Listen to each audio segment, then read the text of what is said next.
fieles promesas de mi Dios, la promesa, Jesús volverá. Hola a todos, soy Christopher Sirias, predicador de la Iglesia de Cristo en Ciudad Quesada, Costa Rica. Bienvenidos a mi podcast, donde estaremos hablando de muchos temas bíblicos, donde podremos aprender conceptos, valores y aplicaciones de gran importancia en nuestra vida diaria, a fin de crecer espiritualmente a la medida del siervo de Dios. Acompáñeme y sírvase una porción de este alimento espiritual. Jesús volverá, fieles promesas, fieles promesas de mi Dios, la promesa, Jesús volverá, fieles promesas.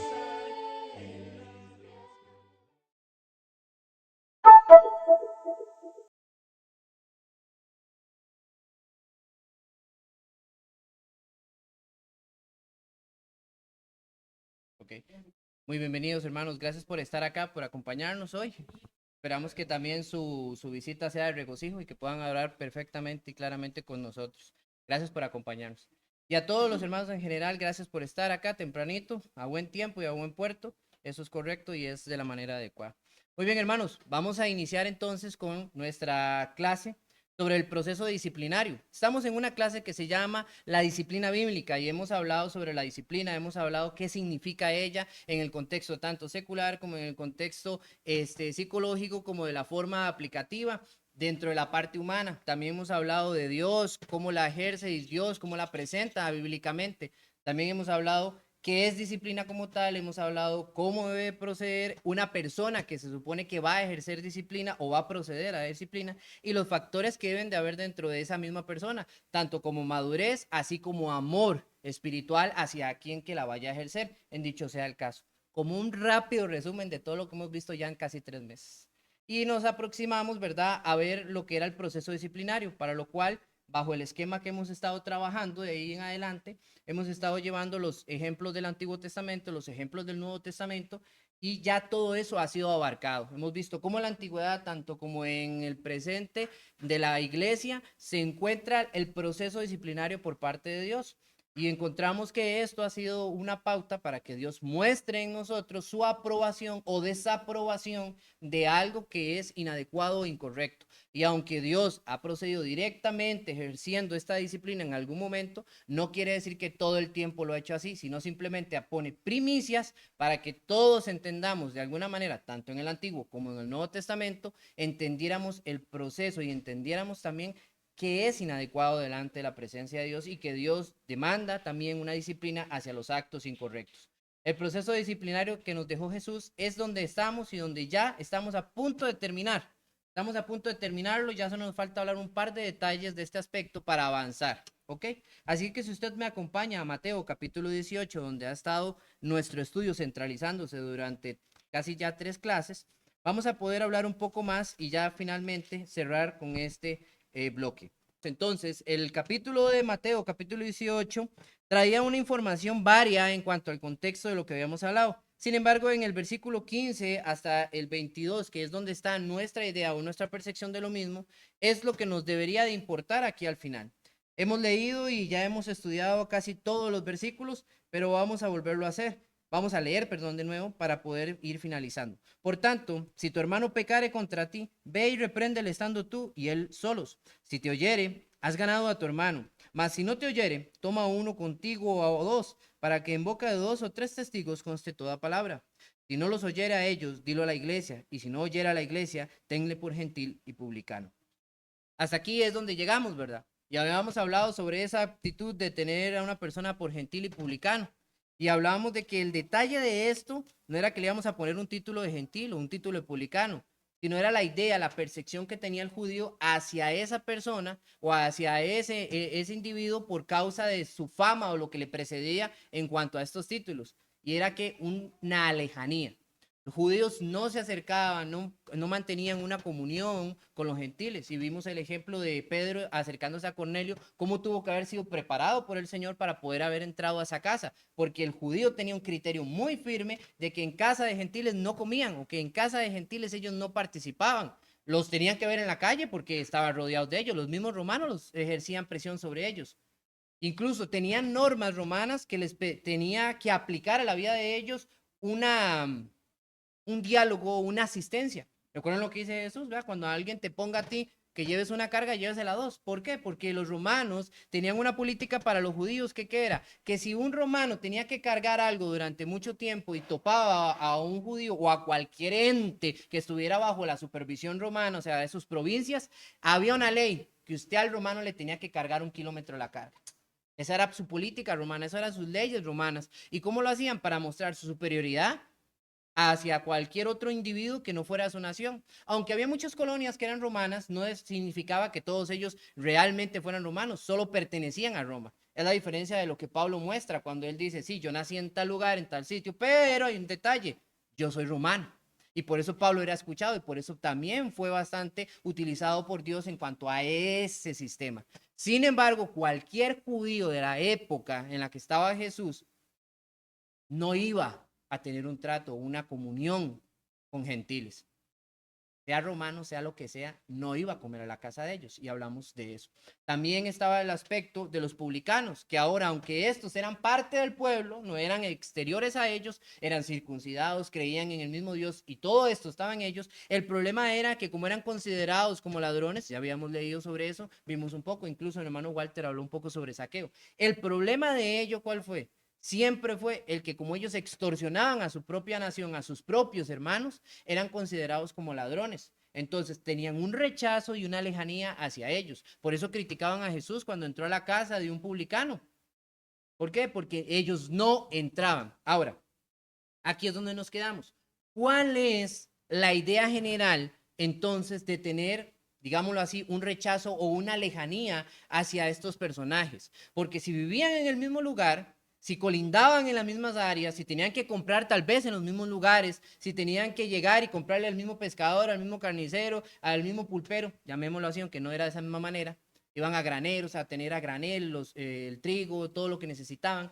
¿Cómo es que entonces ellos mantenían una lejanía entre estos y demostraban su desaprobación al estilo de vida que estas personas tenían? Que los judíos se creían tan santos que ellos no podían ni siquiera entrar a las casas de ellos. Número uno era eso, no entraban a sus casas. Eso está bien, hermana Marilyn. Jenny, era eso. Elena, era eso. Ok. Y la segunda, bueno, Adrián, esa es la segunda.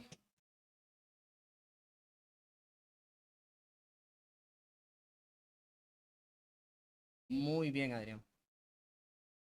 Esas eran las dos formas, gracias hermano, esas eran las dos formas de demostrar desaprobación. Uno, nunca entraban a visitarlos a sus casas, nunca entraban a sus casas. Y número dos, nunca comían con ellos. Recuerden que no necesariamente para comer tenían que entrar a las casas, podían ir a otros lugares donde a veces había comida en público, generalmente, y ellos no comían. De hecho, vean que habían gentiles que ellos llegaban y ellos judaizaban. ¿Recuerdan al eunuco? Era judaizante. Entonces, este hombre también creían Dios y se acercaba, pero ellos tenían un patio especial donde los que judaizaban se acercaban y se sentaban y ahí comerían, porque en las fiestas pentecosteses, por poner un ejemplo, todos se acercaban y lo que había y sobreabundaba era comida, pero no comían con ellos. Y aunque ya creían y aunque eran gentiles, sí, eran apartados. Y usted tiene que entender que un gentil nunca entró, ¿verdad? Ni siquiera a los patios internos del templo. Entonces, ellos tenían algo muy arraigado y era que el tener un tiempo, un espacio en intimidad con una persona es algo que se llama coinonía. Ellos lo veían así. Y se muestra a través de la iglesia cuando usted va viendo, a través de todos los relatos de hechos, usted encuentra muy relacionado el sentarse a comer con comunión. ¿Cierto o no? ¿Pero por qué? ¿Qué es que comer es tener comunión? No, pero para el judío como para el cristiano que fueron los judíos, el hecho de sentarse en una mesa, el hecho de sentarse en una mesa era tener cercanía. ¿Por qué? Porque en el tiempo de ellos no es como nosotros, que nos sirven un plato y acá no, todos tenían que meter las manos y coger la tortilla, coger el pan, todos tenían que coger los frijolitos, los garbanzos y pegarle con la tortilla, metían sus manos. Número uno, ellos no tenían las costumbres que ellos de lavarse, de purificación. Entonces para ellos era, estos son unos inicuos, unos sucios. Y aunque fueran de la nación, como lo eran los publicanos, decían, no, ¿por qué? Tocarlo, desarrollarme, compartir mis alimentos me va a imponer inmundo a mí cuando me los coma. Entonces, la mentalidad de ellos estaba sosegada de que el compartir alimentos era un concepto de coinonía. Entonces, el no compartir con ellos alimentos, y es muy importante entender esto, era algo que entonces les demostraba la esencia de su desprecio y su lejanía. Cuando ustedes ven que entra la iglesia dice que ellos daban de comer a todos. Entonces representa una coinonía distinta. Y por eso el hecho, cuando Cornelio llega e invita a Pedro a la casa, Dios tuvo que haber trabajado duramente con la visión del lienzo, porque si no, cuando Pedro hubiera llegado ahí en el capítulo 10, cuando él llega y dice, ahora comprendo, Pedro no hubiera majado ahí. Nunca. Pedro no hubiera entrado. E incluso Pedro y los que estaban tuvieron que ver lo que sucedió con el Espíritu Santo en ellos para poder decir, bueno, ¿quién puede evitar que sean bautizados? Porque si no, nunca los hubieran bautizado tampoco. Entonces, cuando ustedes ven eso, nosotros vamos a sacar de aquí algo importante. Y es que la idea de Jesús cuando está diciendo que los tengamos por gentiles y publicanos, es entender que no tengamos que coinonía con ellos. Porque usted va a tener una persona que es pecadora, que se le ha hecho el proceso disciplinario adecuado, el que hemos visto acá, ¿verdad? El que debe de ser, según lo que Jesucristo dice, y usted no debería de tener que coinonía con esa persona hasta que ésta se arrepienta. Recordemos lo que pasó en Hechos, en 2 Corintios capítulo 2, ¿verdad? Donde Pablo dice, ¿verdad? No, ya cuando él se ha arrepentido, no lo maten. Pero el detalle aquí entonces es entender que esto significa coinonía. Cuando una persona persiste en el pecado, no podemos tener coinonía con ella. Y ese es el punto. No es, como lo dije la vez pasada, que usted la va a ver y Elena viene pecaminosa y viene ahí en la misma acera que yo, y yo recuerdo esa semana tienen 3 meses de no reunirse y yo la veo y le digo, cruzo la calle. Ya más la veo y le hago, más ni la veo, que sienta que no la olí, que no la olfatíe. No, hermanos. ¿Me entiende? Eso no es. Eso no es. No se trata de que usted vaya a poner y postear ahí en su muro de Facebook para que ella pecadora, para que él peca. No, hermanos, eso no se trata.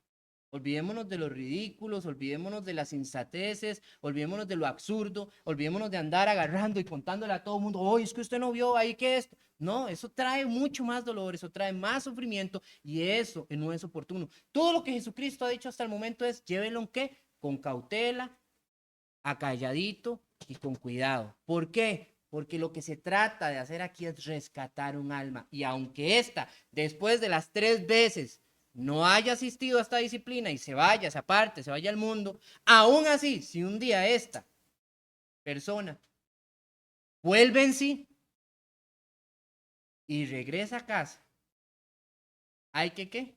Recibirle. Entonces ahí es donde está la idea. La idea entonces aquí es esto. Ahora, número 1. ¿Qué pasa, hermano? Entonces, ¿cuál debe ser mi actitud cuando yo veo a una persona que ha pasado por el proceso disciplinario? Porque cuando está en el proceso disciplinario, esa persona tiene rescate. ¿Qué hemos dicho?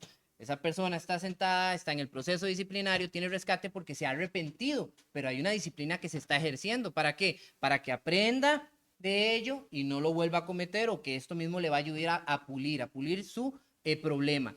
Sin embargo, la persona que no está en la disciplina, o sea, que se fue literalmente a la iglesia, porque hay gente que dice, es que esa persona está en disciplina. Ajá, ¿y cuántos años tiene no ir a la iglesia? Tiene como 5. ¿En qué disciplina está? Disciplina se ejerce aquí dentro de la iglesia, no afuera. ¿Usted qué disciplina le está haciendo? La disciplina se ejerce dentro de la iglesia, fuera de la iglesia. Cuando una persona se larga, esa persona se está haciendo daño, está siendo entregada a Satanás, como Pablo dijo a los corintios, entregarle a Satanás. Eso quiere decir que se vaya. Ahí sí. Eso no es ejercer disciplina, eso es de entregarlo a los brazos de Satanás. Ahora, cuando entonces tengo a esta persona que está entregada en los brazos de Satanás, que ni siquiera está en un proceso disciplinario porque no lo aceptó, está rebelde. ¿Cómo debe de ser mi proceder? Bueno, número uno, lo que Jesucristo ha dicho y no lo variamos. No debe haber entonces una coinonía. Eso quiere decir que yo con la persona no debería de qué. Mira, oiga, ¿cómo está, Juancito? Juancito, ¿por qué no viene a mi casa? Venga a mi casa, venga, vamos a hacer una carnita asada. Véngase para la casa. Como todos los fines de semana que tenemos carnita asada. No, hermanos. Porque si la persona no siente dolor, no siente esa lejanía, la persona no siente que hizo algo malo, y si toda la vida sigue igual, más bien la persona va a creer dentro de ella que ella tiene la razón. Y que fueron los líderes espirituales los que tienen la culpa, porque todos los hermanos me tratan bien, igual, normal. Son solo los líderes espirituales. Entonces, ¿sabe qué pasa? El odio se centraliza en las personas y comienzan a pensar que los culpables son otros y no ellos. Porque primero, Satanás es bueno para engañarnos, hermanos, y hace que nos autodefendamos a nosotros mismos aunque estemos mal. Como dice el dicho, ¿quién habla de su casa mal aunque la vea en el suelo? Nadie. Y eso no sucede. Cuando nosotros hemos hecho algo malo, lo primero que buscamos es justificarnos. Llegó el Señor y el hijo de Adán, ¿qué es lo que has hecho? Y ve, la mujer que tú me diste, el hijo de Eva, a la serpiente. Todo el mundo tiene excusas, hermanos. Nadie es suficientemente valiente. Y cuando lo es, gloria a Dios, ¿de qué? De ser franco consigo mismo, franco con los que están delante y decir, sí, he fallado, estoy haciendo algo mal. Porque ese es el primer paso para cambiar. Entonces, nuestra primera acción debe ser no tener coinonía. ¿Cuál debería ser la segunda? Cada vez que veamos a esa persona, recordarle que debe volver a casa. Y eso es importante.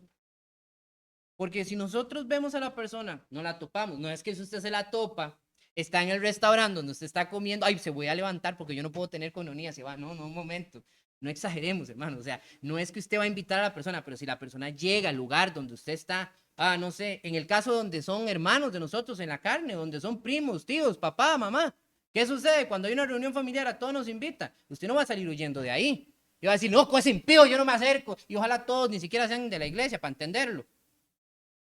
Usted va a entender, un paseo, hicieron un paseo toda la familia, va, esa inicua, yo no me la acerco, que si pone el pie ahí tampoco, y después anda usted con las chancletas, golpeándolas también. No, hermanos, dejémonos de ridiculeces. Usted no va a salvar, usted no va a atrapar esa alma para el bien si usted actúa soezmes y con dureza de corazón. Incluso ejercer disciplina no es nada bonito, incluso el tener lejano a una persona de la comunión no es algo agradable. ¿Cuántas veces usted no ha visto un hermano que está apartado y usted deseara abrazarlo y decirle, hermano, no?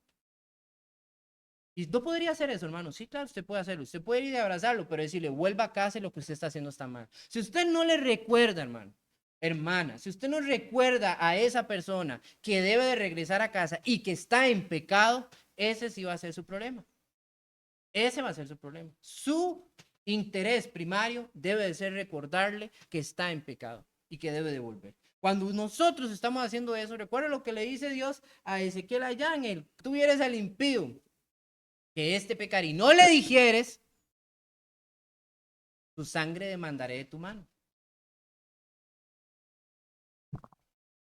¿Por qué? Porque es nuestra misión identificar el mal, hermanos. Es nuestra misión recordar y mucho más a nuestros hermanos eso. Ahora aquí viene una contraposición. Hermano, ¿y qué siento yo por dentro? Porque qué feo es cuando esa persona me ha defraudado. Qué feo es cuando dice, ojalá era mi líder espiritual y se fue al mundo. Y ahora cada vez que lo veo solo quiero matarlo y odiarlo. ¿Cómo puede ser posible? Una vez nos sucedió, nosotros estábamos en una iglesia y el director de cantos era un líder espiritual, el director de cantos era un hermano grandioso en muchas maneras y todo, y un día pecó, se fue con otra mujer y dejó a su esposa y su esposa se murió por eso. Rapidito, así. Y verlo de frente era algo difícil, hermanos. ¿Por qué? Primero porque era una persona que uno estimaba, que se enorgullecía. Cada vez que yo traía una visita, el primero que se lo quería presentar era él. ¿Por qué? Porque yo sabía que lo iba a atender bien. Cuando uno lo veía en la calle, todo se le mezclaba a uno las emociones.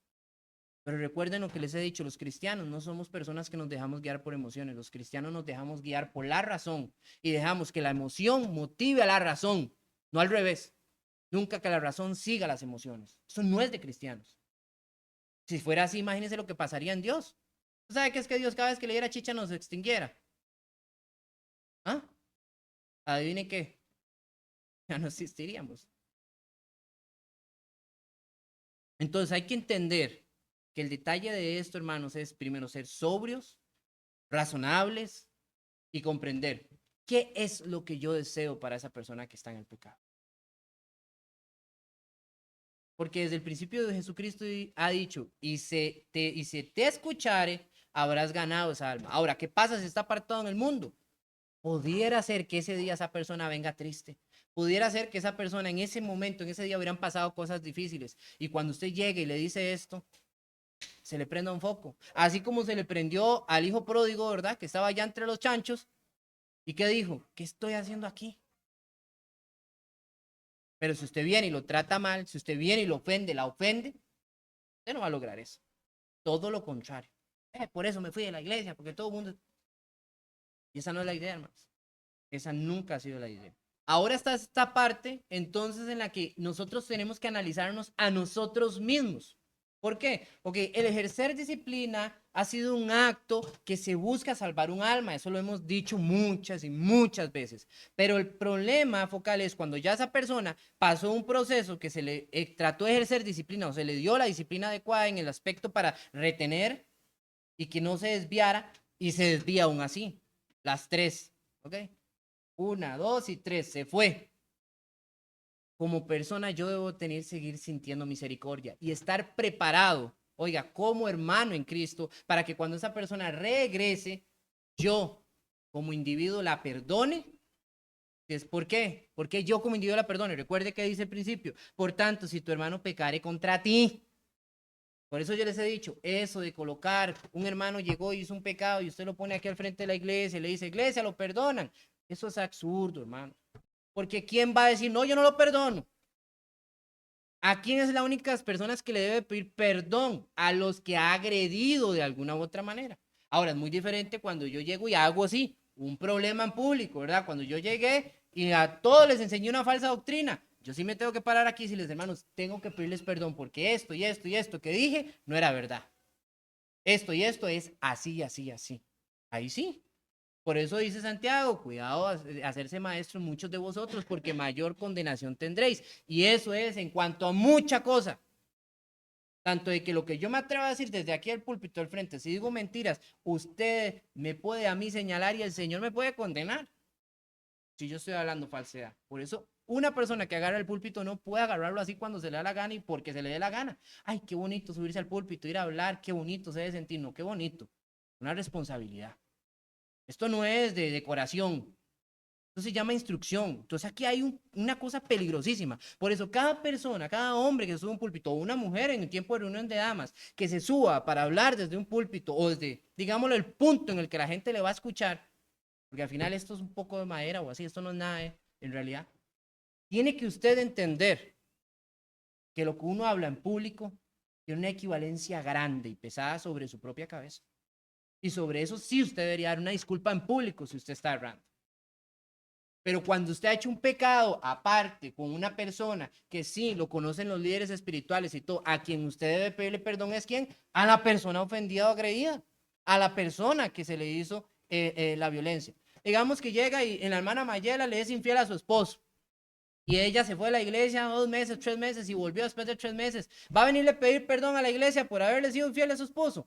No, es a su esposo el que le tiene que pedir perdón y aceptar las consecuencias de sus actos. Y la vergüenza que viene detrás de todo eso. Pero si la persona no ha ofendido generalmente a la iglesia, no debe por qué pedirle perdón a la iglesia.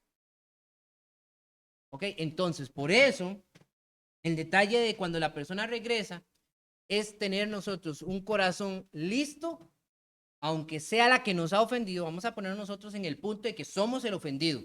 Somos el ofendido directo. Nos robó. Digamos que nos robó 1.000.000 de colones y salió huyendo. Viene a pedir perdón. Pero viene con el 1.000.000 de colones, porque si no, no viene arrepentido, ¿verdad? Ojo, Ay, mamá, que me perdone, por el amor de Dios, sí, pero pague. Que la gente a veces piensa, hermanos, de que usted puede hacer lo que quiera, pedir perdón y hasta ahí acabó. No, debe haber que arrepentimiento. Y el arrepentimiento es aquello que demuestra que usted no va a hacer eso. Hay que entenderlo. Hay que entenderlo. Nosotros debemos de ser recíprocos incluso ante nuestro propio mal. Así como yo soy papá y a veces llego y le pego a mis hijos 3 nalgadas porque hicieron algo malo, cuando hacen algo bueno también los debo abrazar y tengo que exaltar lo bueno que hacen. Así como si cometí un error con ellos algún día, debo de llegar y si le venga acá, le digo, ¿qué? Bien, perdón, lo hice mal. ¿Por qué, hermanos? Porque debemos de ser recíprocos. No podemos demandar lo que nosotros no estamos dando. Y cuando usted llega y ha sido ofendido o el ofensor hacia una persona, si en sus manos está el retribuir lo que usted hizo, hágalo. Porque si usted mató al hijo de esa persona, jamás lo va a retribuir. ¿Verdad? Es imposible. Pero le toca a usted casi que ser el hijo de esa persona. Porque hay que entenderlo, hermano. Debemos de ser recíprocos a lo que estamos haciendo. Entonces, versículo 18, porque viene en esta línea, nuestra actitud, ¿cómo debe de ser? De cierto os digo que todo lo que atéis en la tierra será atado en el cielo, y todo lo que atéis en la tierra será todo lo que desatéis en la tierra será desatado en el cielo. Y la gente llega y agarra este pasaje, hermanos, y comienzan a decir, es que usted llega y dice en el nombre del Señor, esta casa es mía y esta la amarra aquí en la tierra y será atada allá en el cielo. ¿Bajo qué contexto? ¿De dónde se sacan estas cosas, hermanos? ¿De qué está hablando Jesús aquí? Bueno, sí de los hombres, eso está bien, pero en general, ¿ah? Obras, ok. Sí, pero no es exactamente. ¿Qué es lo que Jesús está hablando aquí, hermanos? Jesús está hablando del perdón. Jesús está hablando de la reconciliación. Está hablando de cómo salvar un alma. Por eso le está hablando a la persona que le dice, el afectado. Ni siquiera le está hablando al que pecó, le está hablando al afectado desde el puro principio. Si alguno pecare en contra de ti. ¿Y a quién le está hablando aquí todavía? A ese afectado. Porque todo lo que tú atares, ¿a dónde? En la tierra lo atarás en el cielo. Y eso se llama ¿qué? Perdón. ¿Entendemos de qué Jesús está hablando? No está hablando de casas, de carros, de terrenos, de vacas, de nada. Ay, es que esa mujer es tan bonita. Señor, esa es mía, bátamela aquí en el... No, señores. Y ustedes ven que hay gente que agarra cualquier versículo y lo colocan en lo que se le dé la gana. Todo lo puedo en Cristo que me fortalece. ¿Qué estaba hablando Pablo? Nosotros no podemos vulgarizar la palabra de Dios, hermanos. Eso es una falta de respeto. Cuando yo agarro un versículo fuera de contexto y lo coloco donde a mí se me antoje, estoy cometiendo un error garrafastral. Primero porque enseño una falsa doctrina y segundo porque yo me estoy también autoengañando a vivir una vida de perdición. Porque las normas de Dios no son cambiables, hermano. Y aquí viene gente y dice, es que todo lo que uno atare en la tierra será atado en el cielo. Entonces, si yo oro porque esto suceda, va a ser así. Aquí no está hablando, nunca estuvo hablando de cosas materiales, jamás, sino estaba hablando de un proceso disciplinario porque el bloque importante aquí es rescatar un alma. 19, otra vez os digo que si dos de vosotros, ok, está en el mismo enfoque, ¿verdad? Otra vez os digo, esto tiene que ver con lo anterior, lo que ataras en el cielo lo atarás en la tierra, y tiene que ver con qué, con el perdón, ¿ok? Muy bien. Otra vez os digo que si dos de vosotros se pusieren de acuerdo en la tierra acerca de cualquier cosa que pidieren, les será hecho por mi Padre que está en los cielos. Ponerse de acuerdo. Una oración colectiva, hermanos. Es de lo que Jesucristo está hablando. Porque yo me puedo poner de acuerdo con Elena. Elena, ¿usted quiere una casa? Sí, yo también quiero una casa. Y estamos de acuerdo. Los dos queremos una casa. Pero hasta ahí. ¿Qué es el detalle de lo que Jesucristo está haciendo? La idea viene sobre lo que está anteriormente. ¿Sobre quién deberíamos de orar? Sobre la persona que se ha alejado de Dios. Y eso es cuando dos o más personas se ponen de acuerdo. Ahora, hay muchas cosas por las que podríamos aplicar cuando la iglesia se pone de acuerdo porque algo malo está pasando y ora colectivamente. Y dice que Dios atiende y escucha esto. Por eso yo les he dicho, es muy importante la oración colectiva. No limita nuestra oración privada. No, para nada. Nuestra oración privada en comunión con el Señor es súper importante. Pero ¿qué momento más especial hay cuando la iglesia misma se reúne para orar por un punto específico? ¿Ustedes saben qué debería sentir la iglesia cuando un hermano se aparta? Dolor. Eso no es un gran motivante para llegar y sentarse o hincarse y pedirle y rogarle a Dios por la vida o por la alma de esas personas o de esa persona. Debería de serlo. Y todo va dentro del mismo punto de lo que Jesús está hablando. Ponerse de acuerdo por pedirle al Padre qué. Jesús no necesita explicarlo porque lo está diciendo. La persona que está ¿qué? En reprensión, que está en pecado, perdón. La persona que está en pecado, que se ha alejado, porque ya ha llegado el tercer ejemplo. Y vea lo que sigue diciendo, porque esta es la parte que muchos malinterpretan demasiado. Versículo 20, porque donde estén 2 o 3 congregados en mi nombre, ahí yo estoy en medio de ellos. Y les voy a decir por qué es malinterpretado, porque todo el mundo agarra ese versículo y dice que donde estén 2 o más, Dios está en medio de ellos. Entonces, si somos 2 personas, ya somos iglesia. Eso es una equivocación, hermano. La iglesia, como interpretación de su palabra, es un grupo de personas, y 2 no es un grupo, solo son 2. Un grupo se denomina que es una cantidad plural amplia, porque hay 5, 3 o 4. Y hay que entender algo, aquí hasta aquí la gente llega y a veces toma este pasaje para excusar y decir, hermanos, bueno, es que si somos 2 personas, somos iglesia. No, son parte de la iglesia, pero no son una iglesia, porque todos somos parte de la iglesia. Porque si este versículo se tomara literalmente en esa idea, adivine qué pasaría. Si usted va y adora al Señor solo, no puede, porque dice que donde estén 2 o más. ¿Entendieron la idea? Entonces, si es 1, no. Después vamos, si alguien allá afuera nos pregunta, ¿y por qué nos agarran y nos ruedan? Porque no tenemos cuidado con la precisión de la palabra de Dios. Hay que ser precisos, hermanos, y saber de qué estamos hablando. Por eso yo siempre los invito a estudiar, no llegar y usar un pasaje porque sí. Recuerden que un texto sin su contexto es un mero pretexto. Y un desastre es lo que trae. Un desastre es lo que trae. Entonces, cuando Jesús dice, porque donde están 2 o 3 congregados en mi nombre, allí estoy yo en medio de ellos. Y otra vez pregunto, ¿de qué está hablando Jesús? El perdón. Está hablando, toda la idea es de esa gente que está orando para que una persona que se ha ido al mundo regrese, para esa gente que está rogando para perdonarle en el amor de Cristo y que vuelva, que se reintegre. No está hablando de cultos, no está hablando de otras cosas. Y si no me creen, vea cómo continúa, porque vea, entonces se le acercó Pedro y le dijo, Señor, ¿cuántas veces debo de perdonar a mi hermano? Bueno, dice algo más. Debo perdonar a mi hermano, que peque en contra de mí. Hasta ahí termina la pregunta. ¿Cuántas veces debo perdonar a mi hermano que peque en contra de mí? ¿Qué tendría sentido lo que Pedro está diciendo aquí si lo que Jesús anteriormente dijera no estuviera relacionado con el perdón? Ninguno. No, hermano, es que yo ahí me voy con mi esposa. Somos la iglesia, ahora somos una obra aquí con 2 personas. No, hermano. Una cosa es empezar una obra, una cosa es ser iglesia. Iglesia es una comunidad de gente, iglesia es donde hay un liderazgo espiritual, iglesia es donde hay una comunidad que adora y glorifica a Dios, funge, recoge ofrendas, glorifica al Señor, alaba, y es un grupo de personas que trabaja para y por Cristo ante una comunidad, sociedad, porque nos debemos primeramente a los de casa y luego a los que están afuera,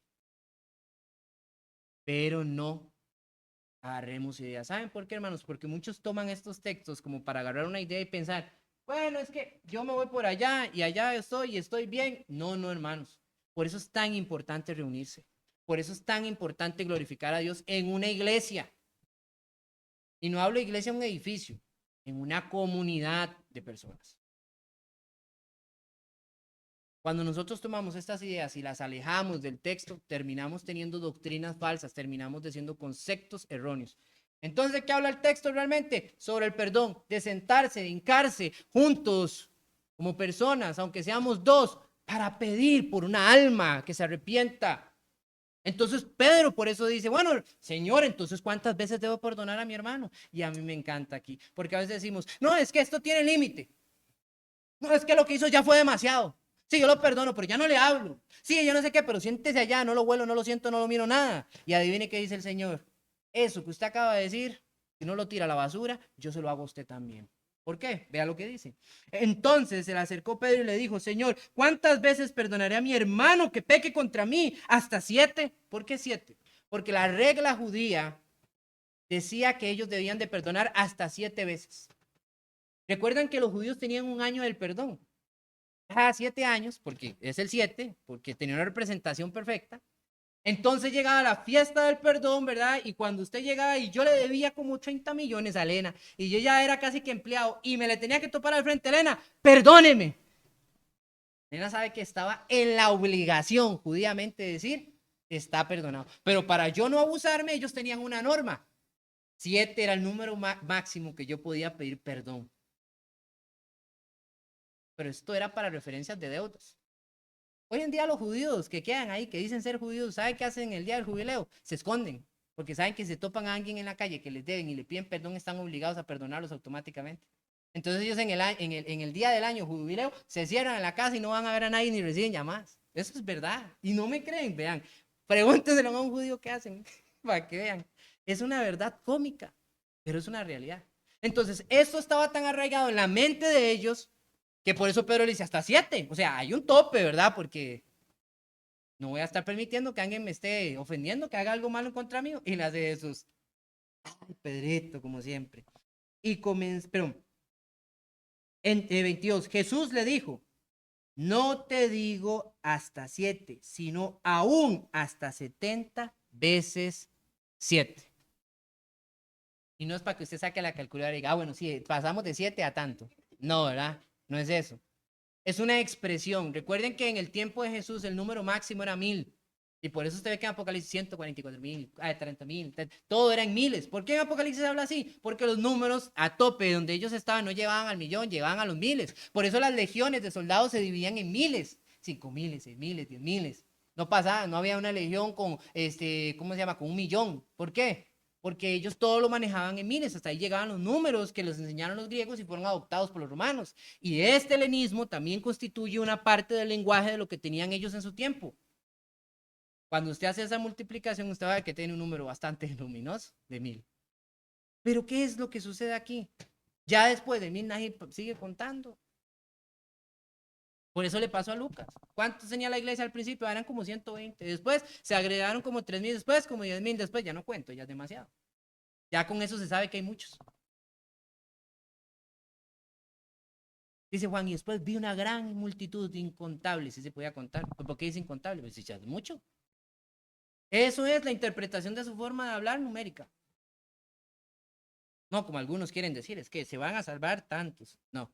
O vamos a pecar tanta cantidad. Digo, vamos a pecar tanta cantidad porque podemos ser perdonados tanta cantidad. No.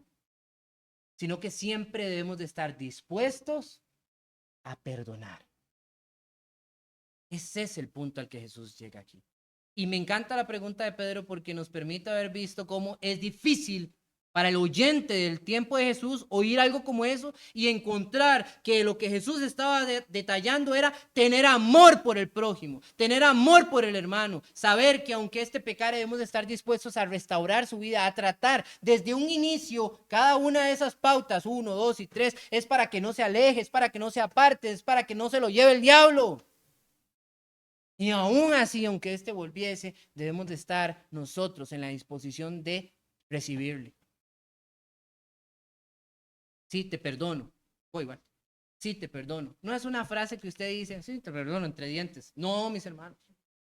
Siéntese usted, si todavía no tiene ganas de perdonarlo, diga, déjeme un chance, déjeme un tiempo, déjeme lidiar con esto porque el perdón es algo serio. Hermanos, el perdón es algo serio. ¿Usted cree que si el perdón no fuera algo serio, entonces imagínese la burla que sería cuando dice que Dios nos perdona?